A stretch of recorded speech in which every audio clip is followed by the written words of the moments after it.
Governor general पढ़ेंगे। ठीक है, बंगाल के जो गवर्नर जनरल पहले थे वॉरेन हेस्टिंग, इनका कार्यकाल 1772 से 85। ठीक है, ये बंगाल के प्रथम गवर्नर जनरल थे और 1773 के रेगुलेटिंग एक्ट से वॉरेन हेस्टिंग बंगाल के प्रथम गवर्नर जनरल बने थे। ठीक है, न्यायिक सेवा के जन्मदाता भी वॉरेन हेस्टिंग थे। ठीक है, और जो प्रथम न्यायाधीश थे वो इम्फे थे। ठीक है, 1772 में राजस्व बोर्ड का गठन हुआ था वॉरेन हेस्टिंग के कार्यकाल में। 1772 में डैश शासन समाप्त हुआ वॉरेन हेस्टिंग के समय में, और इसको शुरू किसने किया था? डैश शासन को रॉबर्ट क्लाइव ने चलाया था। ठीक है, 1774 में प्रथम सुप्रीम कोर्ट की स्थापना कलकत्ता में हुई, जो अब दिल्ली में है। ठीक है, 1784 में कलकत्ता में विलियम जोन्स ने एशियाटिक सोसाइटी की स्थापना की थी। 1775 में नंद कुमार पर झूठा आरोप चलाकर इन्हें फांसी दिलवाती थी वॉरेन हेस्टिंग ने इम्फे की सहायता से। इसी को न्यायिक हत्या कहा जाता है, इस घटना को न्यायिक हत्या कहा जाता है। हेस्टिंग पर महाभियोग चला था 1788 से 95 तक, फिर 95 में वो 1795 में छूट गया था। 1773 में बनारस की संधि हुई थी। 1775 में फैजाबाद की संधि हुई थी। वॉरेन हेस्टिंग के बाद 1785 से 86 एक साल के लिए सर जॉन मैकफर्सन आए थे, वो अस्थायी गवर्नर जनरल थे।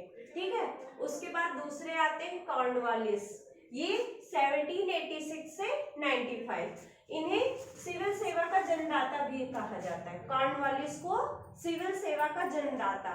इन्हीं के समय में आईसीएस परीक्षा शुरू हुई थी और 1863 में पहले आईसीएस अधिकारी सत्येंद्रनाथ टैगोर बने थे। ठीक है, कॉर्नवालिस को पुलिस सेवा का जन्मदाता भी कहा जाता है। कॉर्नवालिस ने जो स्थायी बंदोबस्त व्यवस्था है, परमानेंट सेटलमेंट 1783 में शुरू किया था।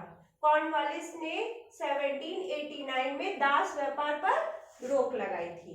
ठीक है, कॉर्नवालिस ने अपनी एक पुस्तक लिखी थी कॉर्नवालिस संहिता, जिसमें उसने शक्तियों का विभाजन किया था।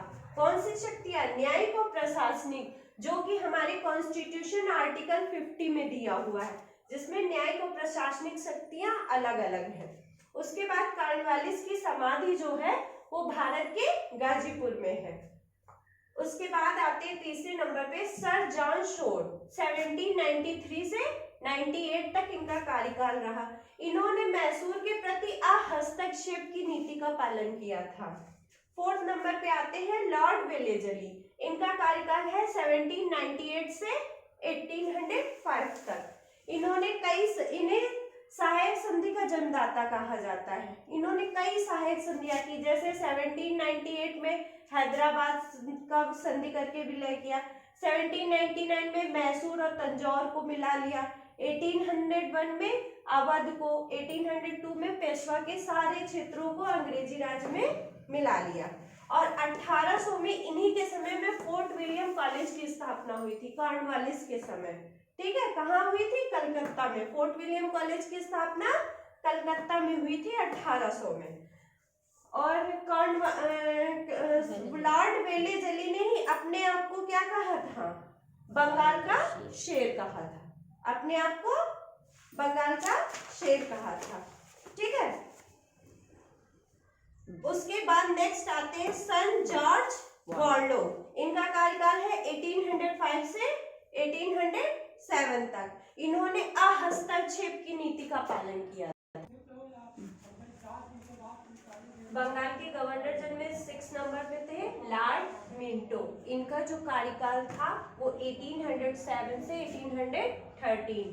इनके समय में जो रणजीत सिंह के साथ 1809 में अमृतसर की संधि हुई थी लॉर्ड मिंटो से, और उसमें जो साइन किया था वो चार्ल्स मेटकाफ ने। गवर्नर जनरल लॉर्ड मिंटो थे, मगर साइन चार्ल्स मेटकाफ ने की थी अमृतसर की संधि में। चार्टर एक्ट 1813 लॉर्ड मिंटो के ही काल में पास हुआ था। फिर 7 नंबर पे गवर्नर जनरल बंगाल के हेस्टिंग। लॉर्ड हेस्टिंग का कार्यकाल 1813 से 1823। इन्हीं के समय में नेपाल युद्ध हुआ था 1814 से 16 और संगोलों की संधि से 1816 में नेपाल युद्ध समाप्त हुआ। ठीक है, लॉर्ड हेस्टिंग के समय ही पिंडारियों का दमन हुआ था। उत्तरी सेना की कमान हेस्टिंग ने संभाली थी और दक्षिणी सेना की कमान थॉमस हिस्लोप ने। ठीक है, और जो मराठा के पेशवा थे ये पद हटा दिया गया था लॉर्ड हेस्टिंग के समय। फिर 8 नंबर के आते हैं लॉर्ड एडम्स। इनका कार्यकाल 1823 और इन्हीं के समय प्रेस पर प्रतिबंध था। फिर आते हैं लॉर्ड एम्सहर्स्ट 1823 से 28 कार्यकाल। ठीक है, इन्हीं के समय में 1824 से 26 प्रथम आंग्ल बर्मा युद्ध हुआ था जो कि यानबू की संधि से समाप्त हुआ था। और लॉर्ड एडमहर्स्ट के समय ही 1824 में बैरकपुर की छावनी में सैनिक विद्रोह हुआ।